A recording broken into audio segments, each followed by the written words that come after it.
Jay. Good morning po sa bawat isa.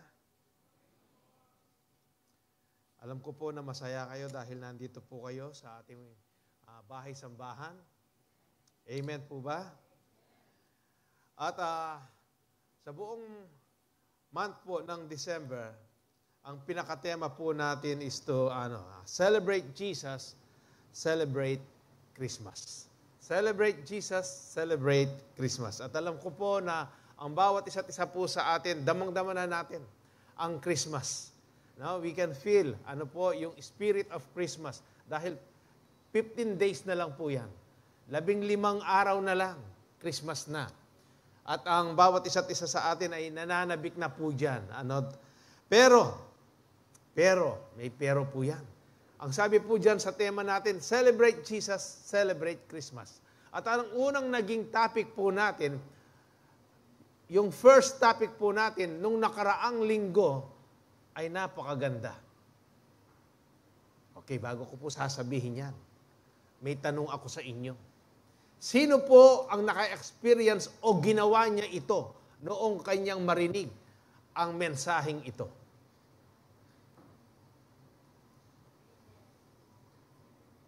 Kasakit na po talaga atang mag-amen. Ano ba yung pinaka-topic po natin nung nakaraang linggo? Sino po ang nakakaalala? Sino po? Ano po yung pinaka-topic natin? Ano po? Celebrate Christmas with a spirit of forgiveness. Bakit ko po tinanong yan sa inyo kanina? Sino po ang nag-release na ng forgiveness? Iilan lang po. Napakahirap po ba na mag-release ng forgiveness? Mahirap po yan kung si Kristo ay wala sa iyong puso. At kung ang salita ng Diyos ay hindi po ninyo binibigyan ng importansya. Kung hindi nyo bibigyan ng importansya ang salita ng Diyos sa buhay ninyo at hindi ninyo gagawin at hindi ninyo ipamumuhay ang salita ng Diyos, mahirap po talaga yan. Ano po ang kwenta? Ano po yung halaga kung bakit naririto kayo? Para lang bang makinig? Papasok dito? Lalabas dito? Kasi po, parang nagsasayang lang po tayo ng oras natin kung hindi po na kayang ipamuhay ang mga salita ng Diyos. This book, this Bible, is the Word, ito po yung pamamaraan ng Diyos para ang isang tao makamtan niya po yung mga pangako ng Diyos.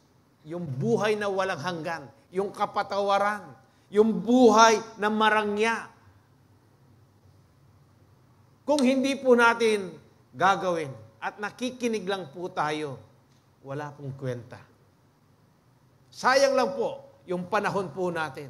Bakit napakahirap mag-release ng forgiveness? Dahil yan ang isa sa tools ng para tayo o kayo bilang mananampalataya, hindi umusad, hindi mag-level off ang inyong pananampalataya.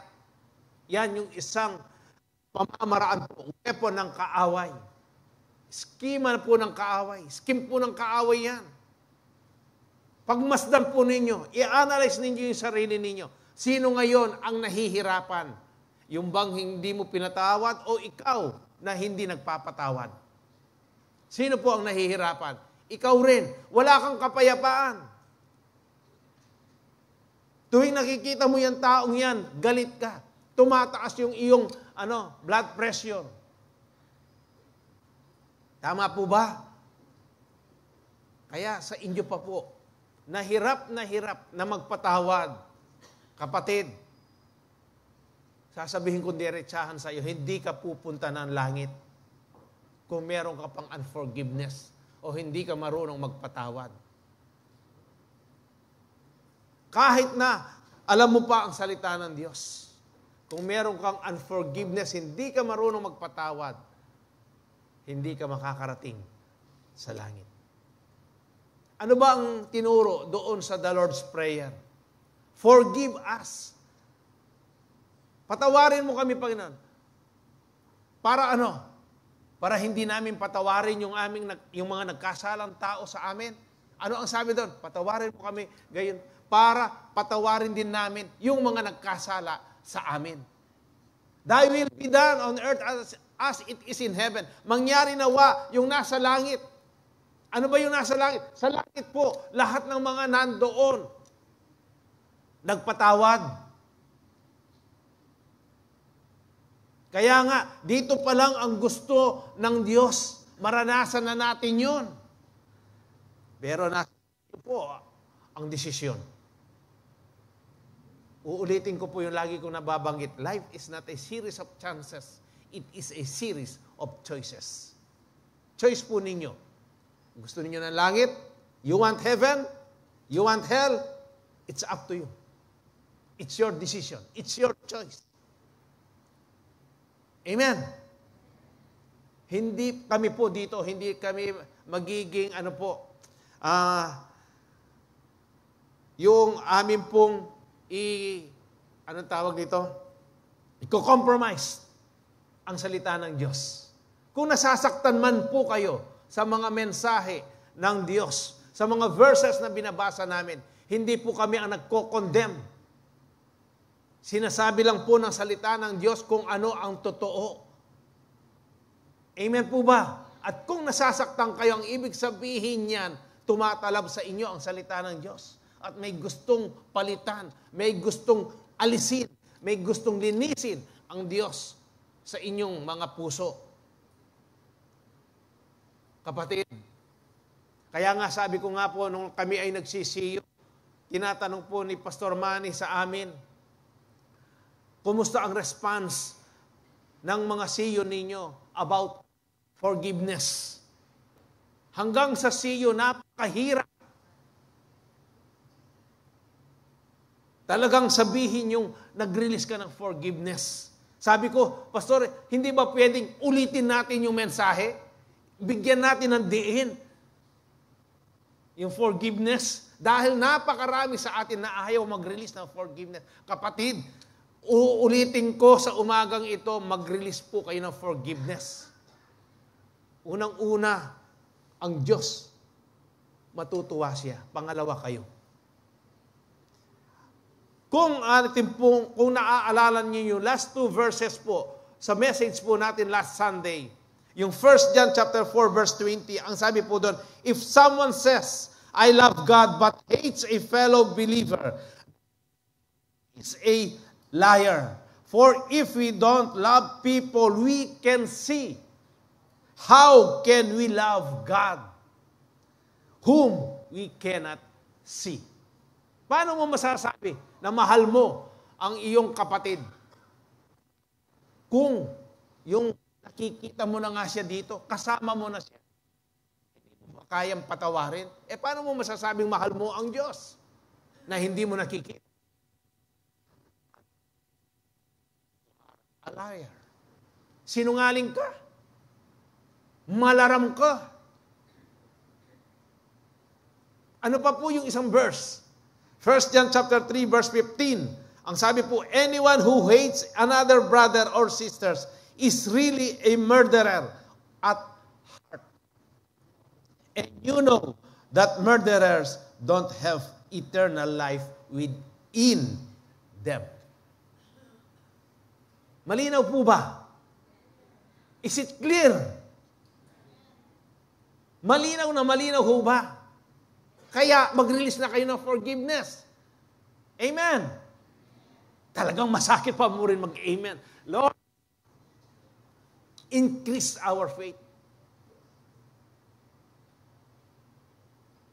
Kapatid, baka kaya hindi mo fully nararanasan ang blessing ng ating Panginoon.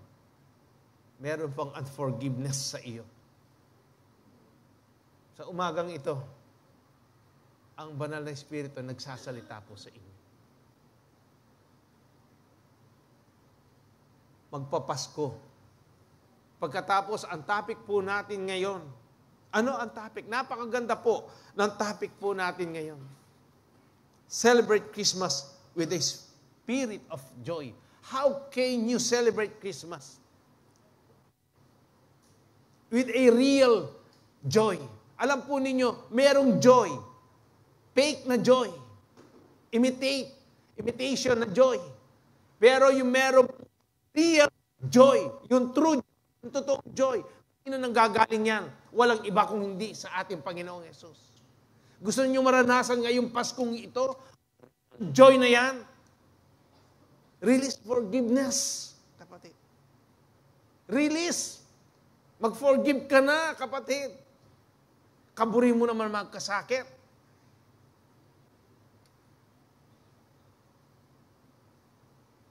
Sa Luke chapter 2, verse 8, up to 12, ang sabi po dito, and there were shepherds living out in the fields nearby, keeping watch over their flocks at night. An angel of the Lord appeared to them, and the glory of the Lord shone around them, and they were terrified. Verse 10, but the angel said to them, do not be afraid. I bring you good news that will cause great joy for all the people. Today, Savior has been born to you. He is the Messiah, the Lord. This will be a sign to you. You will find a baby wrapped in cloths and lying in a manger. Tayo po'y sa mandaling pumikit, manalangin. Panginoong Jesus, maraming salamat muli sa pagkakataon na ito, na kami po ay naririto sa loob ng iyong sanktuaryo, sa loob ng iyong sambahan, Panginoon. Nagpapasalamat po kami, Panginoon, dahil kami iningatan mo from our house, Panginoon, hanggang dito sa iyong bahay-sambahan, Panginoon Diyos.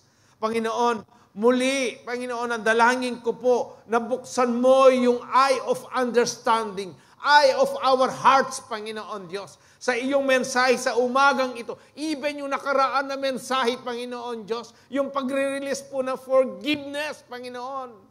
Lord, I pray, Panginoon Diyos, increase our faith, Panginoon.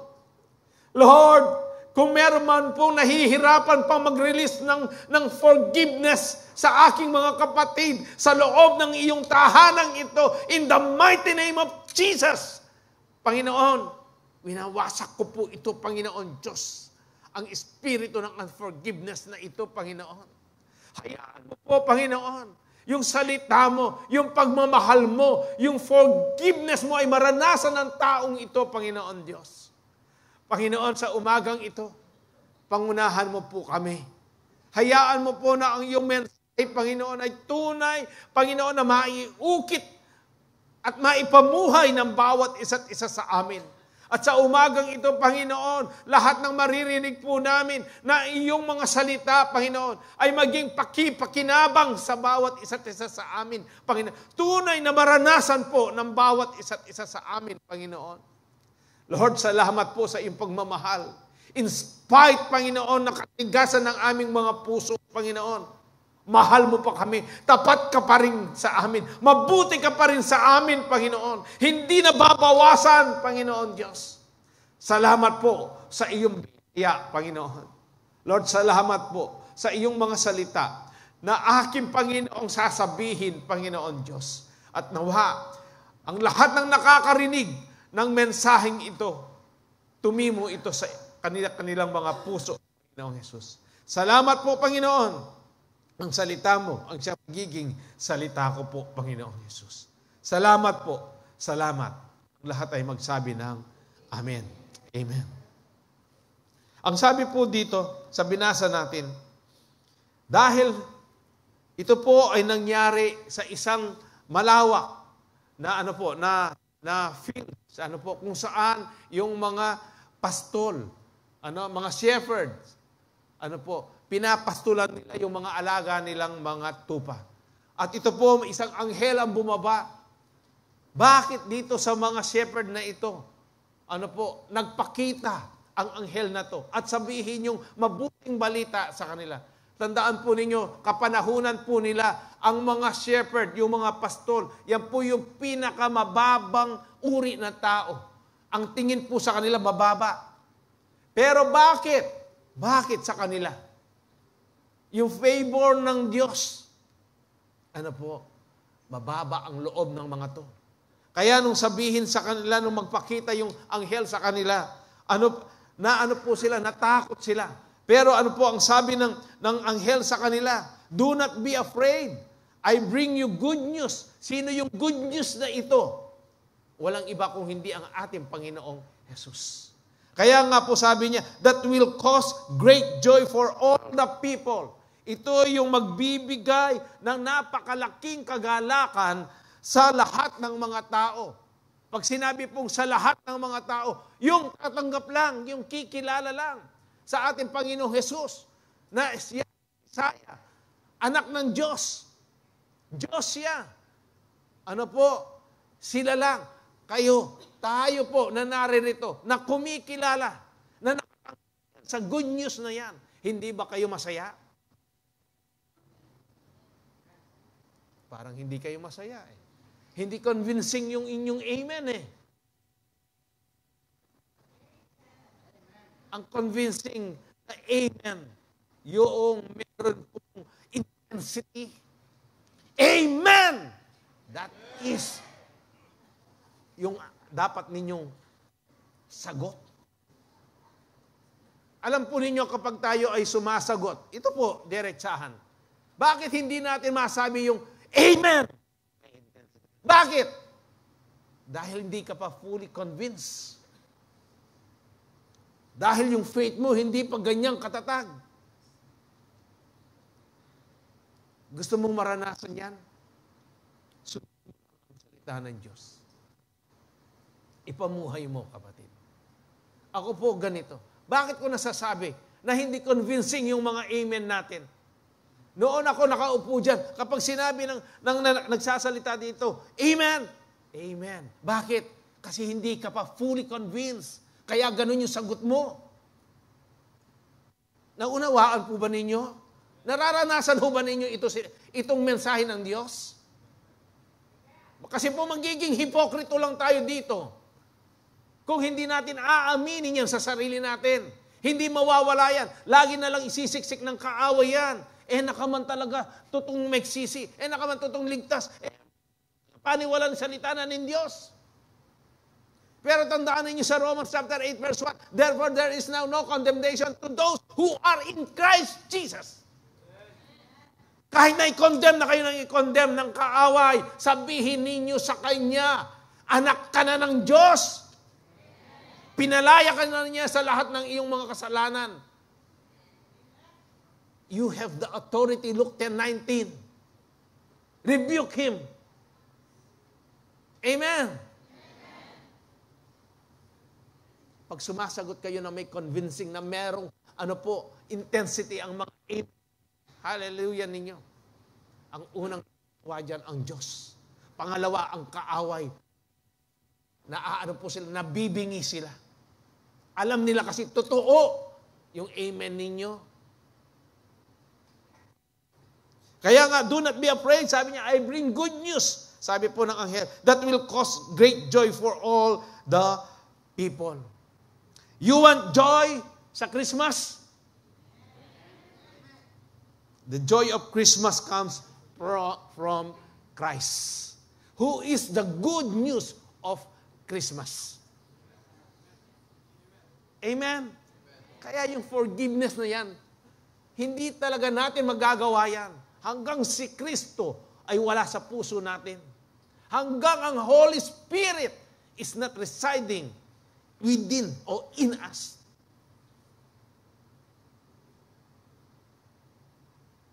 Dapat po, maging malinaw ito sa ating kaisipan.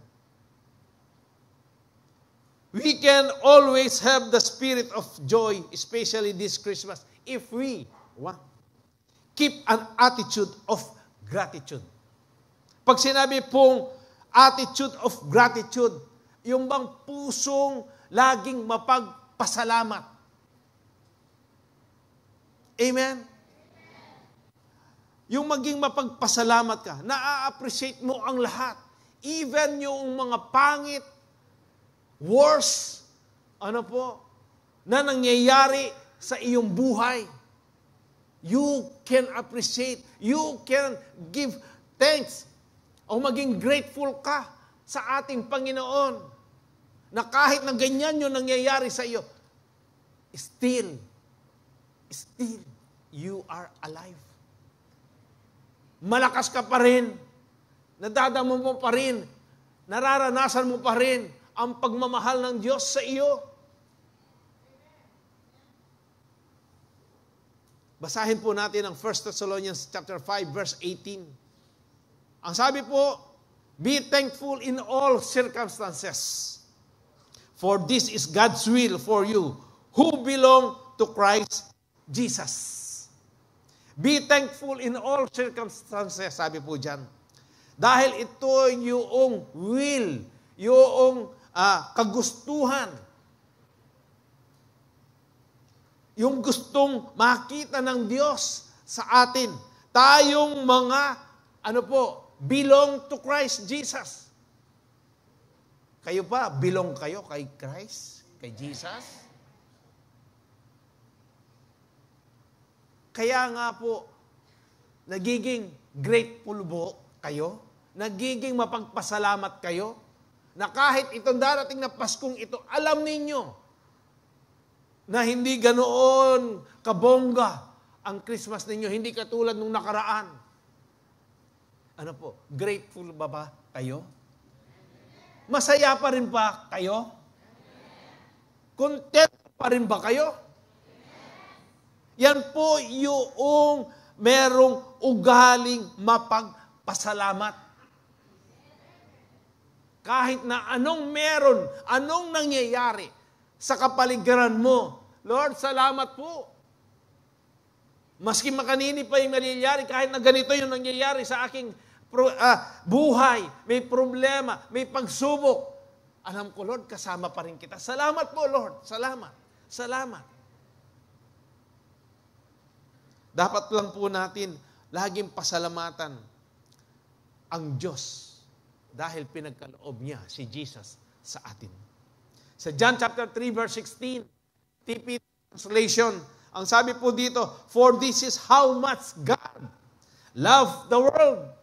Ganito kamahal, labis na kamahal, mahal na mahal ng Diyos. Sanglibutan. Ang sanglibutan po ang tinutukoy dito, hindi po yung mundo, hindi tayo. Ako, ikaw, tayong lahat. Ang sabi po dito, He gave His one and only unique Son as a gift. Unique Son as a gift. Pag sinabi pong unique, ito po yung natatangi, kakaiba, walang katulad.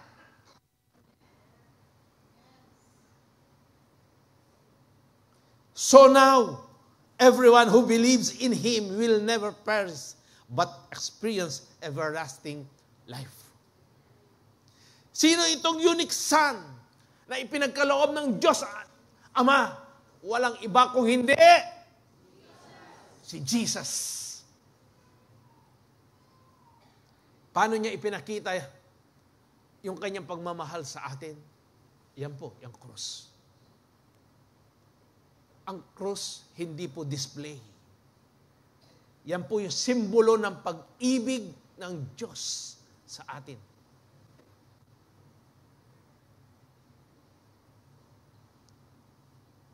Kaya dapat po pasalamatan natin ang Diyos. Dahil pinagkaloob niya si Jesus sa atin. Para Paano naging unique yung regalo ng Diyos sa atin? Paano naging unique si Jesus na naging regalo po sa atin? Di ba? Meron tayong kapatawaran sa ating mga kasalanan. Ang tao, kanina tinatanong ko pa lang kayo, kung paano yung mensahe nung nakaraang linggo, yung forgiveness, nag-release na ba kayo? Pero napakahirap. Pero ang ating Panginoon, ang ating Diyos, lumapit ka ngayon na merong sincero sa puso mo, asking for forgiveness, right there and there. patatawarin ka ng ating Panginoon. Hindi na niya hahalukayin pa yan. Kakalkalin niya yung mga nagawa mong mga kasamaan. Burado ka agad yan. Kaya nga dapat magpasalamat tayo sa Diyos na pinagkaloob niya ang ating Panginoong Hesukristo. Dahil sa Kanya, lahat ng ginawa niya dyan sa krus ng Kalbaryo, nagkaroon po tayo ng forgiveness sa lahat ng ating mga kasalanan. Nagkaroon po tayo ng buhay na walang hanggan. Amen po ba? Tayo po ay niligtas niya dahil patungo tayong lahat sa impyerno. Niligtas niya tayo lahat dyan. Doon, sumampalataya sa Kanya, sa ating Panginoong Yesus. Ano pa? Tinanggap niya tayo bilang Kanyang mga mga sons and daughters. Kahit na hindi tayo karapat-dapat, hindi man tayo karapat-dapat na tanggapin na bilang anak ng isang banal na Diyos. Napakarumi po natin. Pero yan po yung uniqueness ng regalo ng Diyos sa atin, ang ating Panginoong Yesus. Napakasarap po na alalahanin ito. Kaya nga po, pag nananalangin ito tayo, dapat lagi natin pinapasalamatan ang Diyos sa ating Panginoong Yesus. Dahil yan lang po yung regalo. Tayong lahat pwedeng magbigay ng regalo. Pero hindi po yung unique na unique. Lahat po ng natin na regalo dito, nandyan na alam na natin, kitang-kita na natin. Meron na tayo, pero masaya pa rin tayo, di ba? Binigyan ka ng damit. Masaya ka pa rin, kahit na may damit ka na. Binigyan ka na sapatos. Masaya ka pa rin kahit na napakarami mo na sapatos. Pero ito, walang kapantay, kakaiba na regalo po sa atin. Kaya nga, dapat hindi lang Pasko na marunong tayong magpasalamat kung buong isang taon, habang tayo ay nabubuhay, habang merong hininga tayo, marunong tayo magpasalamat. Pasalamatan natin ang Diyos. Ano man yung meron ka ngayon, ano man yung nangyayari sa iyo ngayon, pasalamatan mo ang Diyos. Bakit? Buhay ka pa Di ba? Nagising tayo, malalakas yung ating katawan. Sino nagpasalamat kanina? Pagkagising niya. Baka yung cellphone kaagad ang kinuha ninyo. Tinignan ninyo kung anong message. Sana kung yun ang kinuha ninyo at pagkatapos, Bible kaagad. Yung binasa ninyo. Hindi yung TikTok. Hindi yung nasa Facebook.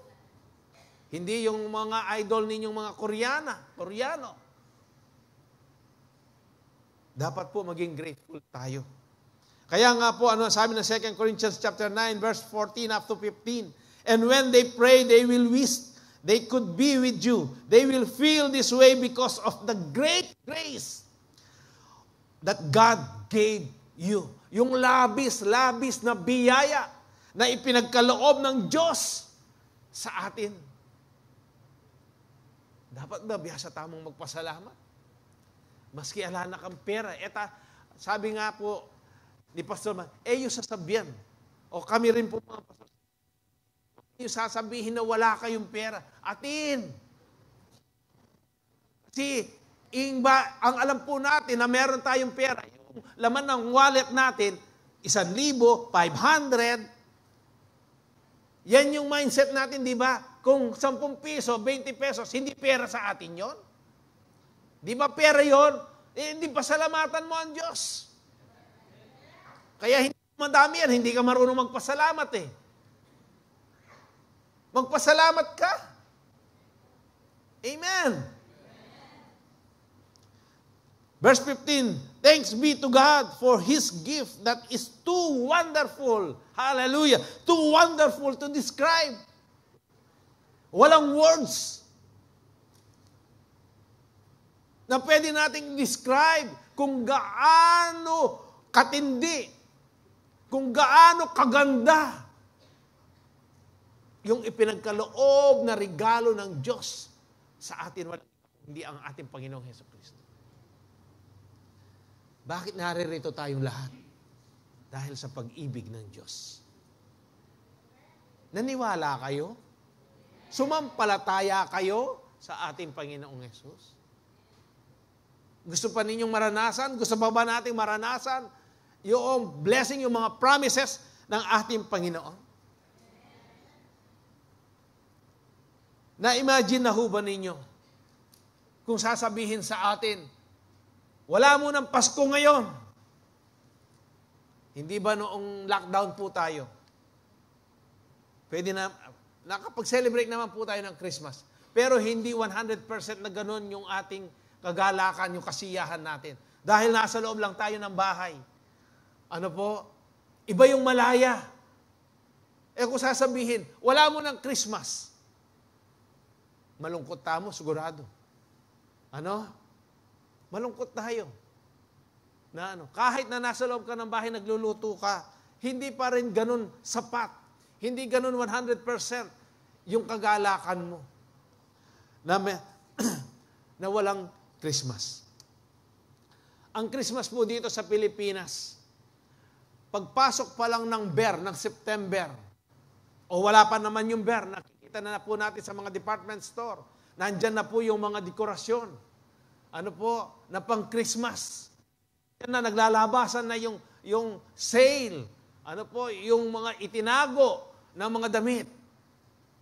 Pagkatapos, sale, yung pa rin pala ang nandoon. Sabik na sabik tayo, masaya tayo. Kaya ilang buwan po sineselebrate ang Christmas sa Pilipinas. September, October, November, December. 4 na buwan. Ano po? Wala pa. Nasa August pa lang. Ano po? Talagang pinipilit na nilang lumabas si Jose Marichan. Kaya nung marinig na natin yung kanta, ano po, hindi ba may kagalakan tayo? Ay, malapit na yung Christmas. Pipil ko na in Christmas. Na.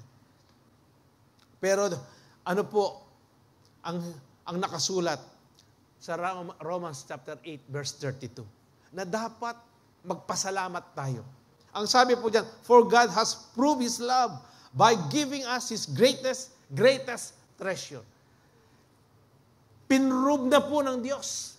Pinatunayan na niya yung kanya pong pag-ibig. Ipinagkaloob niya yung pinakadakilang kayamanan na meron ang Diyos. Iba kung hindi ang ating Panginoong Jesucristo. The gift of His Son.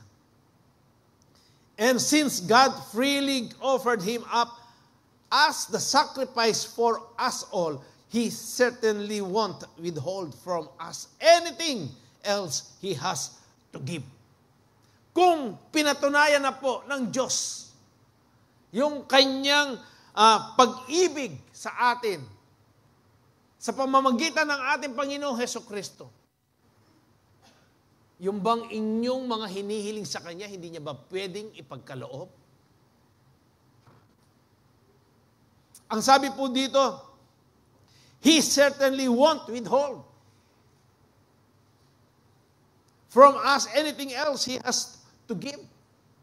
Kung yung kanyang bugtong na anak, pinagkaloob niya, yung bang material na bagay na hinihingi po natin, nire-request natin sa ating Panginoon, hindi niya ba pwedeng ipagkaloob yan? Bakit hindi nararanasan? Kasi meron ka bang unforgiveness? Isa yan sa harang, sa blockade, sa checkpoint ng blessing para hindi mo maranasan. Hindi pong ipagkaloob ng Diyos. Ano ang hinihingi? Kagalingan sa iyong katawan. Bahay, lupa, kotse, relasyon. Pwede pong ipagkaloob ng Diyos yan. Hindi niya withhold po yan. Pwede niya pong ibigay yan. Yun lang, dapat manampalataya ka. Yung faith mo, dapat maging matatag yan. Amen po ba? Bakit ka mag-aalala sa mga bagay dito sa mundong ito? kung ang Diyos pinagkaloob niya po ang kanyang bugtong na anak. Itong pinakadakilang regalo niya sa atin. Alam po ninyo, manampalataya ka lang. Sabi ng Diyos, bakit hindi ka nakakatanggap? Bakit? Kasi hindi ka man humihingi. Kung humingi ka, may doubt, may unbelief. Ang sabi, pag humingi ka, manampalataya ka, maniwala ka na tinanggap mo na yung hiningi mo sa ating Panginoon. Diyan po natin nakikita yung ating pananampalataya. Sabi ko po ako, lagi ko pong ito ipinapatotoo. Ang kalwalatian po ay sa Diyos. Nakikita po ninyo ang ating senior pastor? Hindi ba siya ang pinakamalaking himala na meron tayo dito sa Calvary Temple? 17 years. Yung grace, yung biyaya ng Diyos, nakikita natin sa Kanya. Ang sabi niya nga kagabi, itong na ito, talaga pinagsikapan niya na lahat ng mga gawain dito sa church, even yung mga meeting namin, kahit na masakit pa yung katawan niya, hindi siya nag-absent. Kaya nga sabi niya, dapat marine ako. Hindi po niya pinagmamalaki. Ang pinagmamalaki niya dito, ang pinupunto niya dito, yung pananampalataya sa Diyos. Bakit niya nagawa yun? Dahil nananampalataya siya sa Diyos na ang Diyos ang nagbibigay ng kalakasan sa Kanya at nagpagaling na sa Kanya. Dapat nga, daigin pa natin siya eh.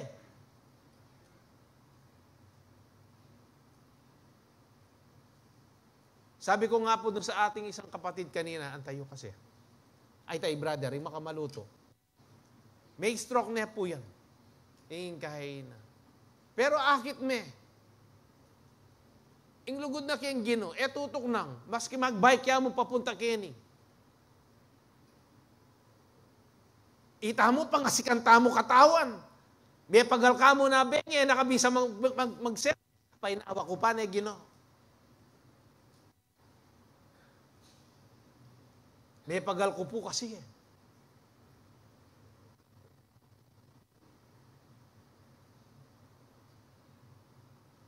Tandaan po ninyo, dapat marunong tayong magpasalamat. Alam po ninyo na bakit nila nagagawa yon? Dahil doon sa pananampalataya nila sa Diyos. Bakit yung Diyos ba nila? Si Jesus na meron sila, kakaiba ba sa Diyos natin, si Jesus? Sinasamba natin, hindi ba iisa lang ang Diyos? Yung kanilang sinasamba, yung kanilang pinaniniwalaan, hindi ba Diyos din natin? Kung yung nagagawa nila, hindi ba natin pwedeng magawa? Nasa sa atin lang kasi eh. Like series of chances, it is a series of choice. Dapat manindigan po tayo. Nakikita na po natin ang mga nangyayari sa kapaligiran natin. Yung mga sinasabi po ng mga signs sa Revelation, sa Bible. Nagmamanifest na po, nakikita natin. Mga lindol na napakalakas. Gera. Mga karamdaman. Ngayon, meron na naman po silang tinatawag na yung walk niya. Ano po? Dati COVID lang. No, ngayon, nilagyan na nila ng paa. Kaya dahan-dahan kayo dyan. Ano po? I-rebuke Pambihira. Pamatakutan na nakatamo na naman. Pero King Calvary Temple, walang matatakutin na tiga Calvary Temple. Meron tayong authority, gamitan niya yung authority yung apigkalob na ng Ginoo. Amen. Kaya nga po, thank God for Christmas. Magpasalamat po tayo sa Christmas na yan. Bakit? Thank God for Jesus. Lagi po ang sentro ng Christmas, tandaan ninyo, si Jesus pa rin. Hindi po yung mga regalo na yan. Amen. Si Jesus pa rin po. Dahil kay Jesus, nandyan na ang lahat. We can all the spirit of joy, especially this Christmas, if we, number 2 po, Praise God by singing to Him. Praise God by singing to Him. Yung palang pagpupuri, yung pagkanta, pag-awit po natin, kay Jesus. Ito yung isa sa hinahanap niya sa atin. Ito po, lagi ninyong naririnig. Kapag nandito na kayo sa loob ng bahay-sambahan, oras o inumpisahan na po yung praise and worship. Pag sinabi ng mga leader, praise and worship po natin na leader dito, pwede ho ba nating isigaw ang hallelujah? Dapat sumigaw, pinsing, may intensity. Nga pumunta ka rito para sambahin mo ang Diyos Para pagkaloob mo yung papuri mo sa Diyos. Para umawit ka ng puso, hindi yung nakatayo ka lang dyan, pagkatapos mga kasama mo, nakataas ang kamay, pumapalakpak, ikaw naman. Kapatid,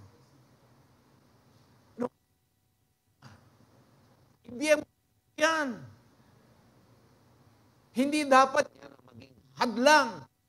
At para hindi. Kaya nga pag umaawit ang lahat, dapat malakas yung mga boses natin. Kapag huminto, umaawit yung mga praise and worship, leader po natin dito, dapat naririnig yung mga boses ninyo. Amen. Hindi sila. Ginaguide lang po tayo. Praise God by singing to Him. Yung scientific facts about singing. Ito po, ano pa lang to, sa secular pa lang ito. Tingnan po ninyo. Ang sabi po ng spindity.com, yung singing will, boost your immune system, release stress, benefit your heart, increase your energy, improve your memory, fosters clear thinking through correct breathing. Secular pa lang yan. Kapag pinakikinggan ninyo yung mga paboritin ninyong mga love songs, yun lang po, naririnig po natin yung spaghetti, pababa. Masaya ka na. Kilala ko ka problema. Kung itataas pa, nag-i-enjoy na tayo doon. Ano po yung sinasabi? Yung pinapalakas yung immune system natin, nare-release po yung stress natin. Secular pa lang po yan. Kung ang dapat po natin gawin, kung naririto ka na, umawit ka na ng yung mga praise and worship po.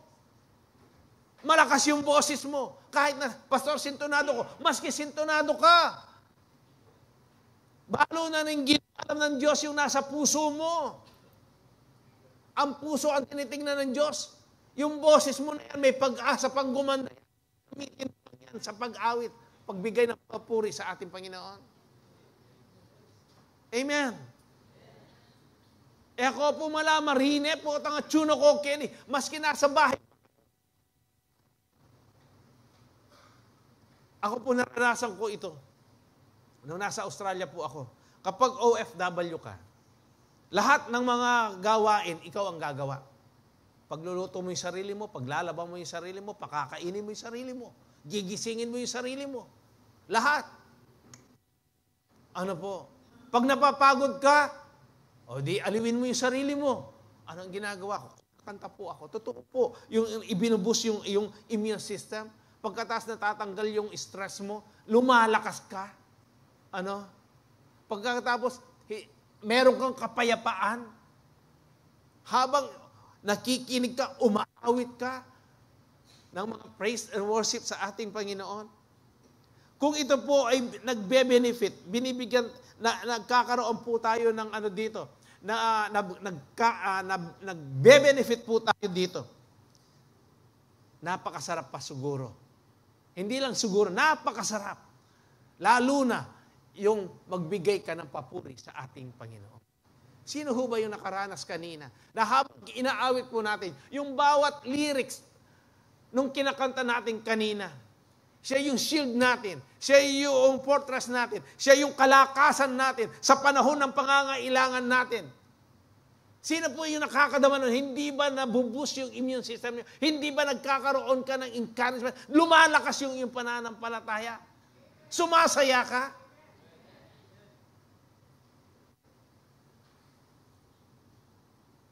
Napakarami po blessing. Ano po? Ang naipagkakaloob ng mga awit. Tingnan po natin sa Bible. 3 vision. Kung paano yung worship, yung pagpipraise sa ating Panginoon ay makapangyarihan po. Alam po ninyo yung kwento ni David at saka po ni Saul sa 1 Samuel chapter 16 verse 23. Hindi ko na po hahabaan ito. Ang sabi po diyan sa kwento na yan, kung babasahin po ninyo, every time po na si Saul, si Haring Saul, ay lulukuban siya ng masamang espiritu. Ano po, patatawag niya siya. Si David naman po, tutugtog po siya. Gagamitin niya yung harp, yung alpa. Alam po ninyo yung parang gitar, napakaraming string. Tutugtog po yan. Si David, pagkatapos, yung masamang espiritu na nakay Haring Saul, dahil nabibingi po siya doon sa mga praise and worship na tinutugtog ni David, umaalis yung masamang espiritu kay Haring Saul. Ano pa po? Yung kwento po ni Jehoshaphat, ni Haring Jehoshaphat sa 2 Chronicles chapter 20. Dito po, 3 bansang napakalaki. Yung Ammonites, Moabites, at Meunites. Mga malalaking bansa po yan. Gegahin sila. Ang sabi dyan, vast of army. Napakaraming mga sundalo po. Ano po ang ginawa ni Jehoshaphat? Nag-praise and worship din po sila. Pinuri lang po nila ang Diyos. Nung gawin po nila yan, ano po, umawi sila. Anong ginawa? Nangyari. Aba, yung 3 malalaking bansa na yan, yung kanilang mga sundalo, sila ang nagpatayan. At kinaumagahan, makita na lang nila Haring Jehoshaphat, wala na silang kalaban. Ano ang nangyari? Nakahiga lahat sa lupa, patay.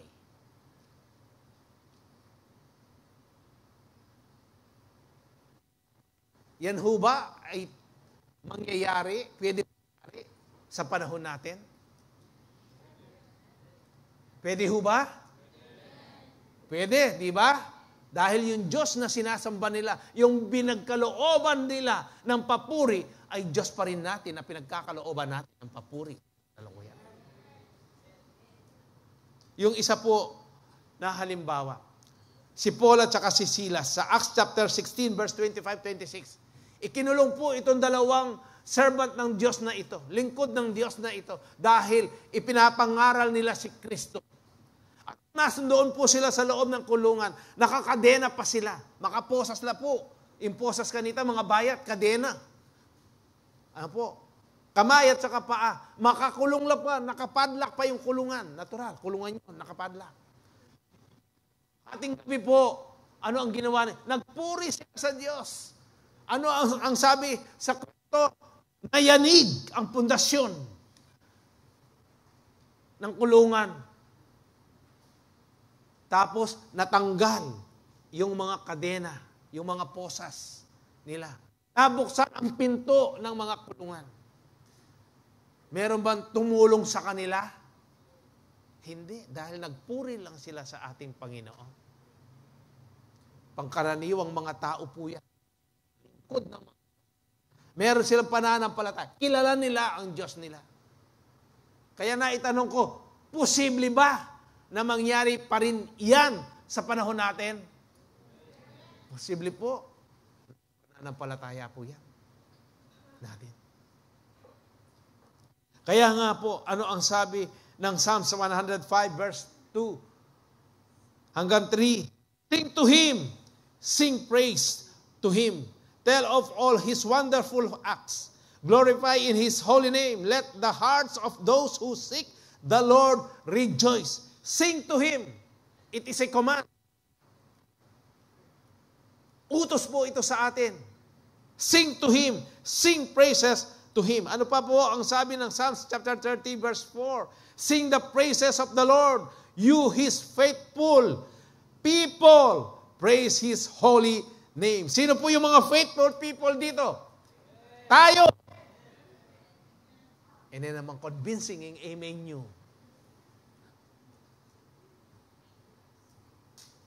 Tayo po mga faithful people. Patalastas po.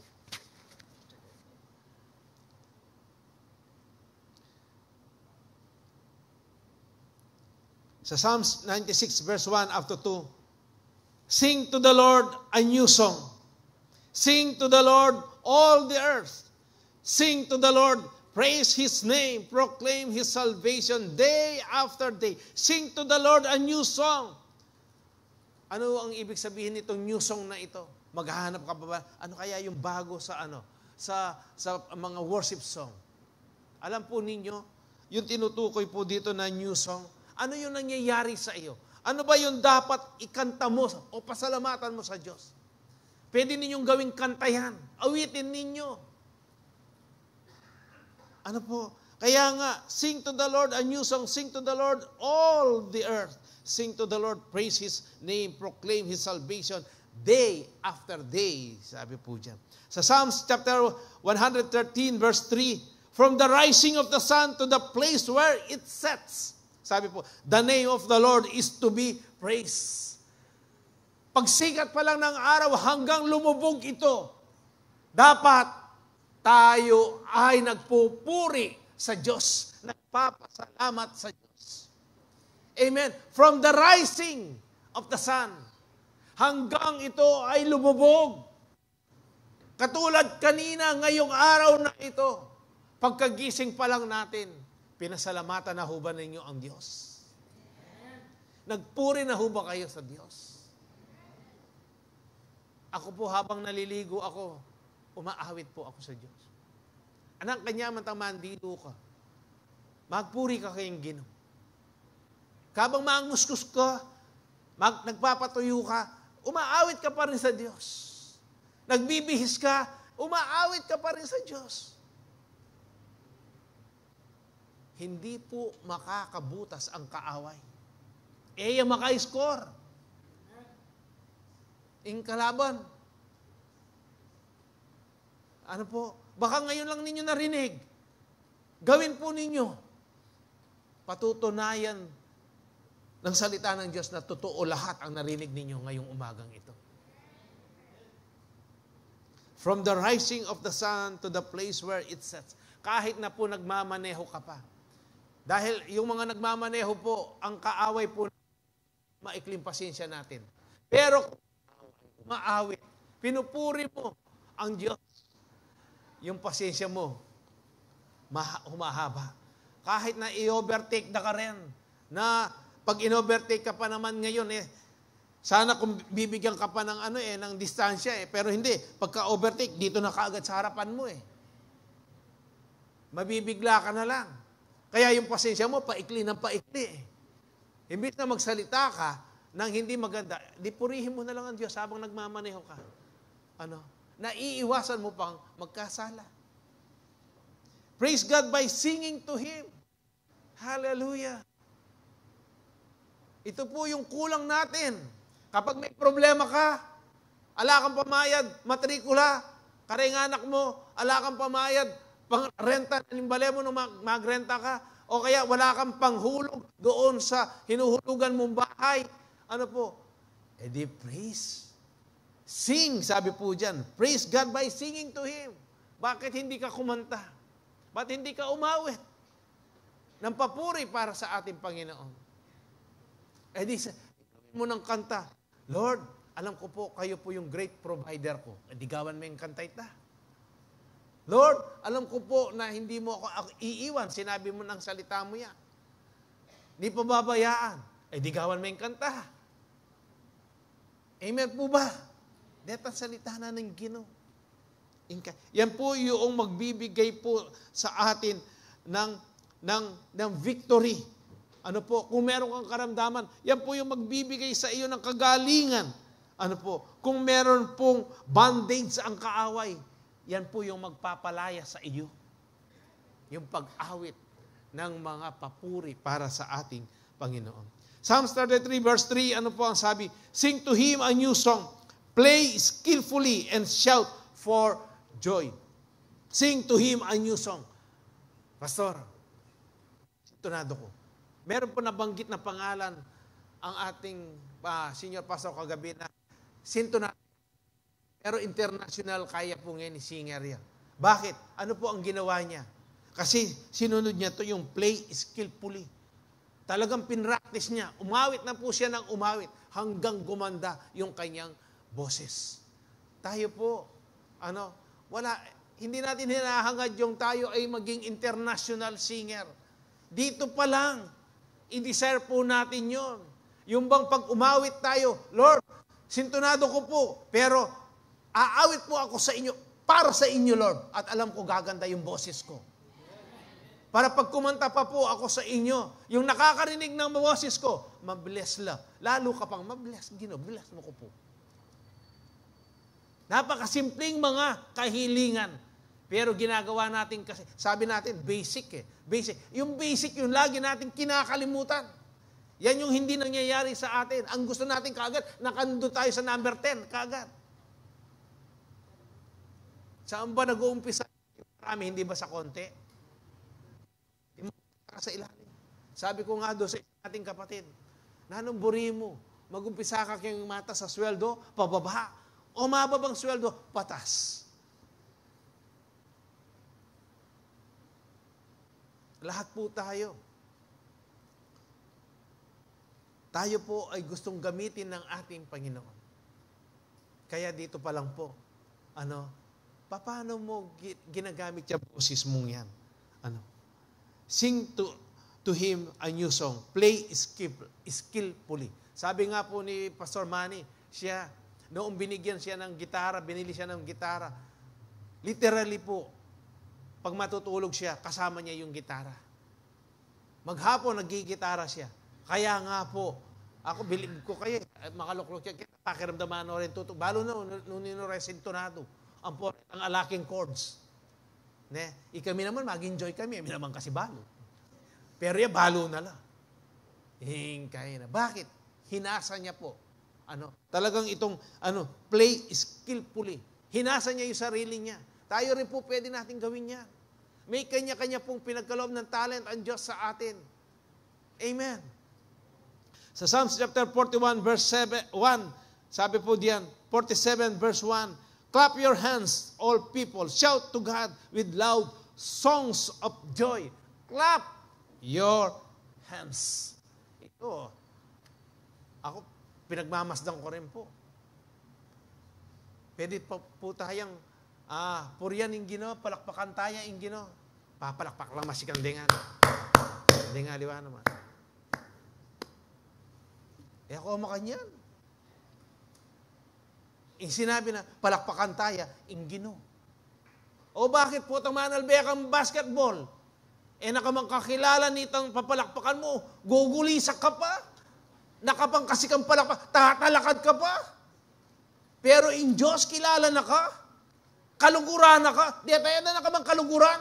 O tayo mo abi, invest mo kayong Ginoo. Amen? Sige na, palakpakan tayo yung Ginoo.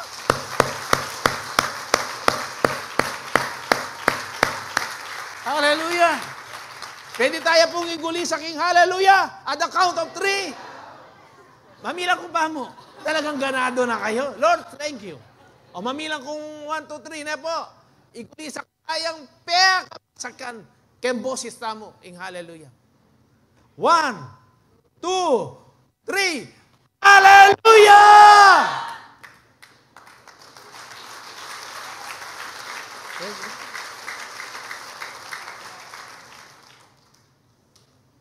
Diyan pa lang po, nagagalak na ang ating Panginoon.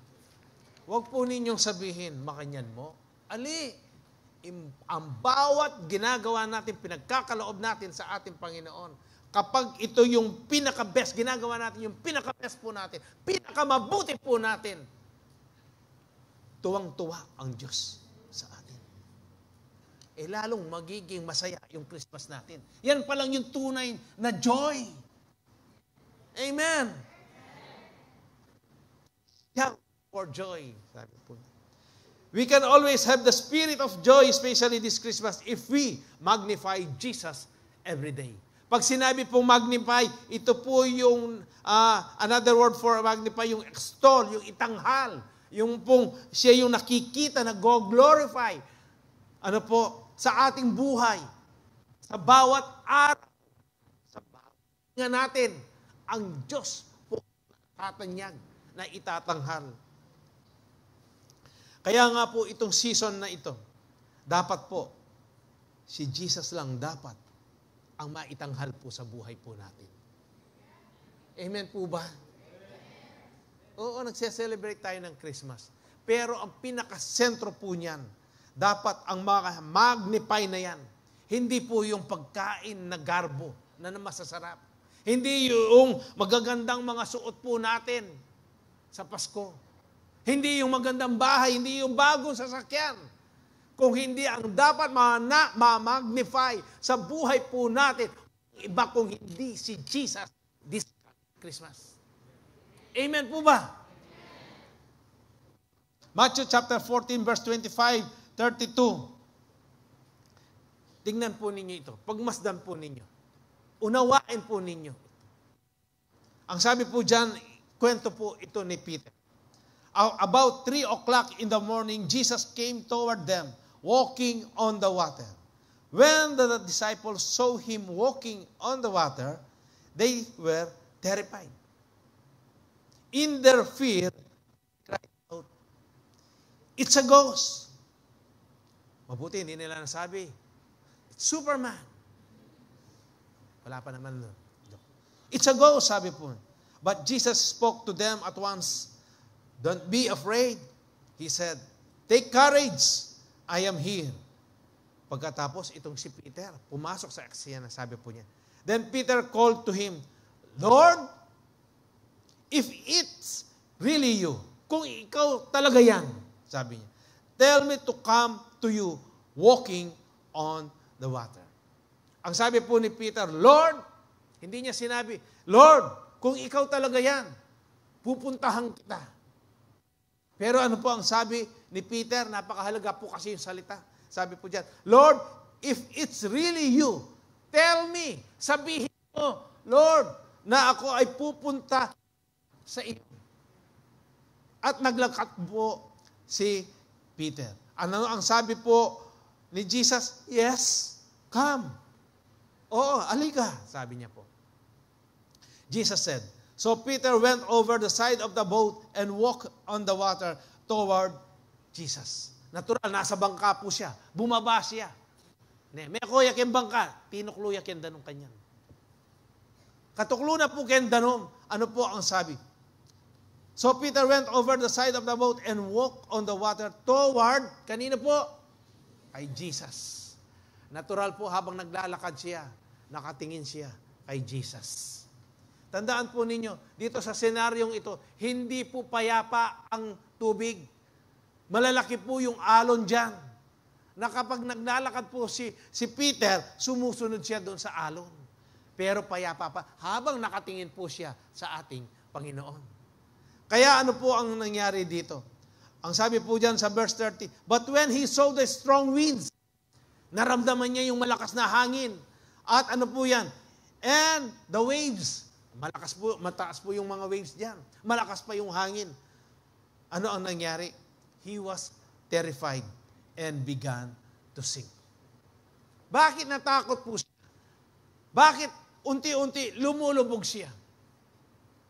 Kasi tinanggal niya, inalis niya yung kanyang tingin, yung kanyang focus, ano po, kay Jesus. Ang nakita niya, yung napakalaking mga problema. Kaya unti-unti nilalamon siya noong problema. Nagkatakot po siya ngayon. Tayo, ganyan po tayo. Minsan. O hindi minsan, madalas. Dapat po, magnify Jesus every day. Every day, ang ibig sabihin niyan, 24/7. Every second, every minute, every hour. 24/7. nagmamaanigpay ang Diyos sa ating buhay po. Dapat lagi tayong yung mata natin laging nakatuon sa ating Panginoon. Amen po ba? Kaya nga, doon po, ang sabi po ni Peter, "Save me, Lord." He shouted. Jesus immediately reached out and grabbed him. "You have so little faith," Jesus said. "Why did you doubt me?" When they climbed back into the boat, the wind stopped.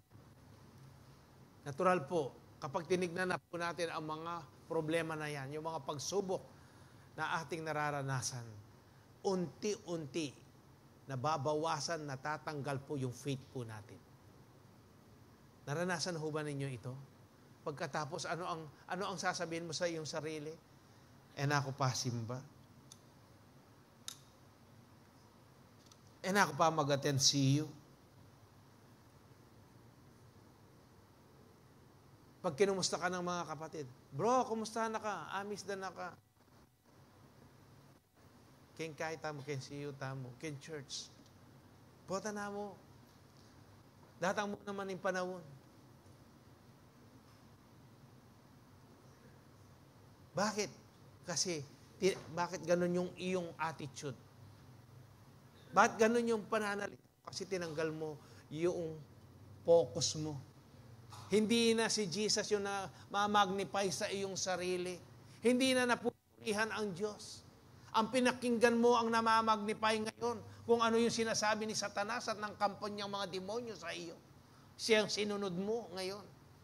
Kaya yung puso mo, kung ano ang laman ng puso mo, yan yung lalabas sa bibig mo. Alina ako pa, painawa ko pa. Putang masipag-sipag na ako, karina ako pa magatin. Kapatid, kung babasahin mo dito, doon sa verse 31, noong tumawag si Peter, bigyan ko lang po ng konting diin ito. 8:39 na. Mayari na ako man. "Save me, Lord," sabi niya. He shouted. Tingnan po ninyo dito. Vengativo ya i Jesus in just tamo. Alyan, sabi ni Peter. "Save me, Lord," he shouted. Jesus immediately, kaagad-agad, reach out and grab him. "You have so little faith." Jesus said kay Peter, "Why did you doubt?" When they climbed back into the boat, the wind stopped. Bumalik na po. Ano po? May rebuke kay Peter. Pero Peter, megkay. May nanam sakit loob. Hindi siya nagsama ng loob doon sa sinabi ni Jesus sa kanya.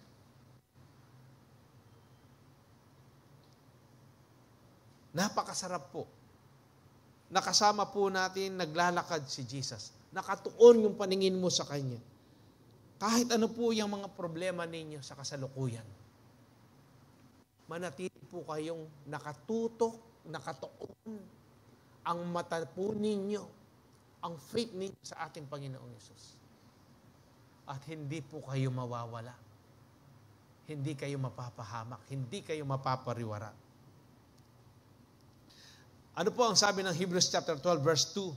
"Looking unto Jesus, the author and finisher of our faith, who, for the joy that was set before him, endured the cross, despising the shame, and has sat down at the right hand of the throne of God." Look unto Jesus, the author and finisher. Sa ibang salin po, perfecter of our faith. Looking unto Jesus. Ito po yung sikreto natin. Para po magtagumpay tayo, huwag natin tatanggalin yung ating kaisipan. Kahit na ano pa yung mga sinasabi, naririnig natin na mga negative. Sabi nga po nung isang nakasiyo ko, ako, sabi niya, pag pinakikinggan ko ang salita ng Diyos, ang ginagawa ko, lahat positibo. Wala naman pong ibibigay na negative ang salita ng Diyos. Tandaan po ninyo lahat po. Ito po kasi yung pamamaraan ng Diyos. Kapag ito ang sinunod natin, tama lahat ang mga desisyon natin. Ang ipamumuhay po natin. Tama po yan. Wala pong masama sa salita ng Diyos. Kaya nga po, Kung ganito lagi tayo, tandaan po ninyo, ang kaaway, hindi kanya kayang tibagin. Lagi ka nakatingin. Kung meron siya sinasabi, alam mo naman yung small voice na yan, kay Jesus, yung Holy Spirit, may pakiramdaman yan. Tayo kasi, ang hiling nating makinig kay Satanas sa kanyang mga kampon, kaya napapahamak tayo. Pero ang Diyos, pag lumapit ka sa Kanya, katulad ni Peter, kaagad-agad, immediately. Amen po ba? Huwag na huwag po ninyong tatanggalin ang inyong mata sa ating Panginoon. Para yung faith po natin hindi manghina, mabawasan, at hindi tayo pangunahan ng takot. Kapag na kay Kristo ka, wala kang takot. God has not given us the spirit of fear and timidity. Ano ang pinagkaloob ng Diyos? Power, love, and self-discipline. Yan po yung pinagkaloob ng Diyos sa atin. 2 Corinthians chapter 4, verse 18. So we fix our eyes not on what is seen, but on what is unseen. Since what is seen is temporary, but what is unseen is eternal. So we fix our eyes not on what is seen. Wag daw po nating ituon yung ating mata doon sa mga nakikita natin, yung mga material na bagay. Kung hindi sa kanino natin ituon, sa atin ituon doon sa mga bagay na hindi natin nakikita. Yan po ay ibig sabihin yan, yung pananampalataya. Faith. By faith. Ano po? Sa Romans chapter 8, verse 5 up to 7, those who live according to the flesh have their minds set on what the flesh desires. Yung mga nabubuhay po ayon sa laman, ang kanilang kaisipan, nakaset po yung kanilang kaisipan, nakatuon yung kanilang kaisipan doon sa mga ninanasa ng laman. Alam ninyo kung ano yung ninanasa ng laman. Ano po, mga material na bagay, mga makasalanan na mga bagay po yan. Yan po yung flesh desires. But those who live in accordance with the Spirit have their minds set on what the Spirit desires. Ano ba ang dinidesire ng Espiritu? Natural, kung ano yung mga salita ng Diyos. Amen po ba? Kasi yan ang magpapalakas sa ating kaluluwa, sa ating kaugnayan, sa ating Panginoon. Yan ang magpapatatag po. Verse 6, the mind governed by the flesh is death. But the mind governed by the Spirit is life and peace. The mind governed by the flesh is hostile to God. Tandaan po ninyo yan. The mind governed by the flesh is hostile to God. It does not submit to God's law, nor can it do so. Ang laman po, lagi, kalaban niya ang Espiritu. At ang Espiritu, kalaban niya po ang laman. Hindi po magkakasundutan. Ano po ang gusto ninyo? Laman o ang Espiritu ng Diyos? Kasi, pag laman, magulo ang buhay ninyo. Sigurado po yan. Pero kapag ang banal na Espiritu, ang salita ng Diyos, ang kapayapaan, blessing po yan. Amen po ba? Kapag inalaw po natin ang banal na Espiritu na siya po yung mag-rule, sa ating mga kaisipan, may experience po natin yung tunay na kapayapaan at tunay na kagalakan sa buhay po natin. Isaiah chapter 26 verse 3, you keep him in perfect peace, whose mind is stayed on you, because he trusts in you. Uulitin ko po. You keep him in perfect peace. Perfect peace. Doon po sa Philippians chapter 4, the peace that transcends, that surpasses our understanding. Yan po yung peace na yan that we cannot explain. Pero pag nararanasan mo yan, ang gaan-gaan ng iyong kalooban, ng iyong pagkatao. Hindi pwedeng i-express ng words ang sasabihin mo, Lord, thank you for the peace. Salamat po sa kapayapaan.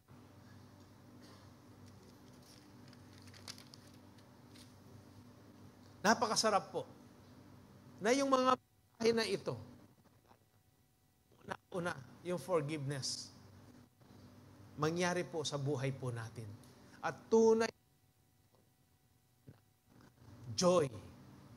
No matter how strong and your trials in life may be, God is always bigger and more powerful. No matter how strong and big your trials in life may be, God is always bigger and more powerful sa lahat ng iyong mga problema. Don't tell God how big your problems are, but tell your problems how big and powerful God is. Huwag mo sasabihin, Lord, ako, anang kabayad, anang karagul. Dapat mong gawin si ating kang authority. Sabihan mo kayong problema. Nano'y sabihan mo kayong problema? Nano'y makanano'y karagul. Kung gaano kalaki, makapangyarihan ang Diyos mo. 1 John chapter 4, verse 4. Greater is He that is within you than he who is in this world. Amen. Dapat po ito yung maging attitude po. Puso po natin. You want a Christmas? Ano ang dapat niyong gawin? Forgive. Forgive. Release forgiveness. Amen.